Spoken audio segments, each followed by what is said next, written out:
Now, after a decade of the United States at war, Margaret Warner talks with some who have gone to the battlefield and with some who have stayed behind, as a new Pew Research poll documents the gulf between them. So we can calculate all the... It's another busy day for 31-year-old college senior Sean Grove. After 5 years in the Army, including 12 months in Iraq, he left to pursue a second college degree at the University of Maryland. He also works assisting the 800 or so veterans on this campus of 35,000. But whether he's there or at home, Grove feels disconnected from fellow students who haven't served. On my block, I'm the only one with an American flag hanging out front, I remember when I got out and talked to other guys my age, they weren't in the military, and I was kind of shocked, what, you never served in the military? Chances are they didn't. The 10 years of war in Afghanistan and Iraq, triggered by the 9/11 attacks, have been the longest period of sustained combat in U.S. history, yet fought with an all-volunteer force. That's meant only about 0.5% of Americans have been on active duty at any one time in the decade, a mere fraction of the 9% who served at the height of World War II. To mark tomorrow's 10th anniversary of the start of the Afghan War, a new poll from the Pew Research Center explores this recent military-civilian gap in service and how it's affected attitudes about war and sacrifice in the post-9/11 era. Among both groups, Pew found great respect for those who fought. 96% of 9/11 era vets feel proud of their service, and 91% of the public, whatever their attitudes on the wars, feel proud of those who served. But 44% of this generation of vets report trouble adjusting to civilian life, far more than after past wars. And more than 70% of vets and non-vets alike agree that the American people don't understand the problems these modern-era vets face. To explore those findings, we visited two groups of students on the University of Maryland campus this week.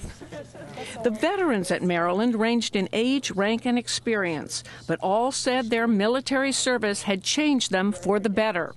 First-generation American Henry Carbajales enlisted in the Marines the year after 9/11. A communications specialist for 8 years, including 22 months in Iraq, he's now back as a freshman studying computer science. I'm very proud of it. It made me a better man, a better citizen.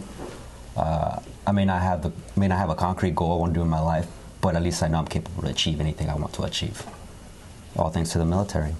Military directs you and focuses you. West Point grad Valerie Austin retired as an Army lieutenant colonel after 21 years, including service as a military intelligence officer in the first Gulf War. Now pursuing a second college degree in computer science, Austin feels civilian students have little awareness of the current wars or the effort that goes into fighting them. A lot of the students that are here, they've lived through 9/11 for the last 10 years. So they've almost begun to, in some ways, disassociate with it. It's just something that's happening over there. These vets didn't want to dwell on their wartime sacrifice. But on returning, they said, a gulf opened up with old friends and new ones. Maryland senior Chris Day joined the Army for 4 years after high school, spending 2 tours in Afghanistan. He found it tough adjusting when he moved back and into a freshman dorm.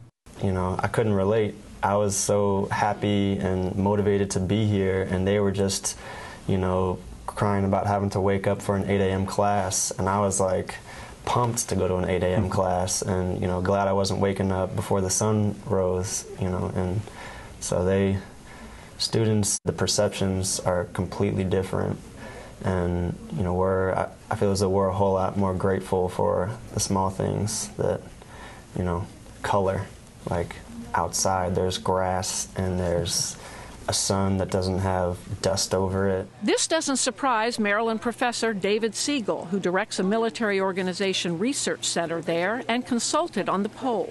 The veterans are older than our regular undergraduate students coming right out of high school.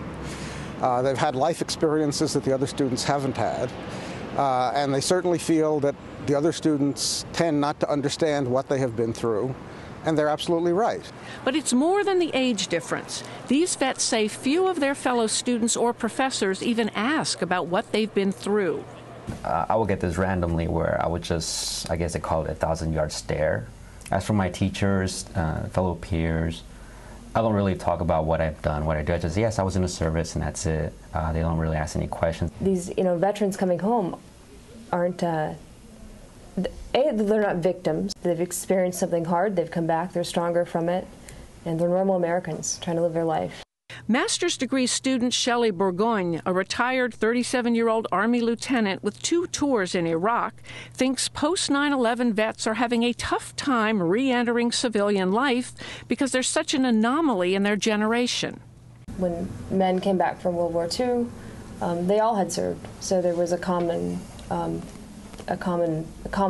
and they had a community of people around them that understood them on a daily basis. And they integrated back into society well. She's right, says Pew Center Executive Vice President Paul Taylor, one of the poll's co-authors. They are not as fully integrated in the full society as has been the case with our warriors in past wars. Here the post-9/11 veterans stand out. They 44% say that they've had difficulties readjusting to civilian life. We asked the same question of the older veterans who served in earlier years, and 25% said that. Mothers, pick out some women. To talk with non-vet students on the Maryland campus, we went to an undergraduate English class. The students were preparing a reading of Euripides' play, The Bacchae. These undergrads spent their entire teenage years in the shadow of war, yet feel scarcely touched by it. Senior Nick Krug is an English major. Over there, and I think, for me, it's inconsequential. For me, I've been able to, unfortunately, take it for granted for what the soldiers have done. I don't think about it in my daily life, really just having these questions asked, that's the only time I think about it. So that's pretty much the biggest tragedy, I think, of what's going on. I asked senior Anna Isaacs, an aspiring journalist, about how the wars touched her. Has this decade of war required any sacrifice from you or your family? No, not from my family, and I think that's the worst part. Like most Americans polled, senior Omari James, hoping to be a teacher, professed great admiration for his fellow students who are veterans.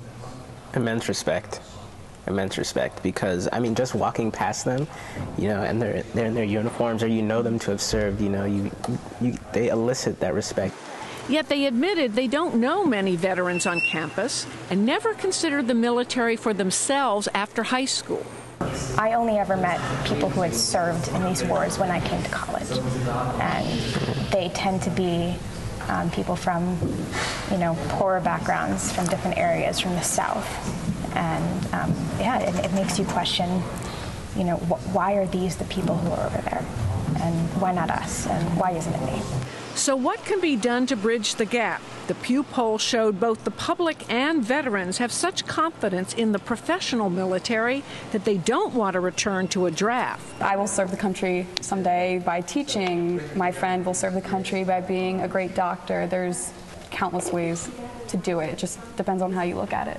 And that could be anything, helping out the community. I see it as like a pyramid effect. Right now it's just us and our families and their friends. If we do something nationally where everybody gets involved, it'll make the pyramid a lot bigger, and I think people will then start seeing greater appreciation.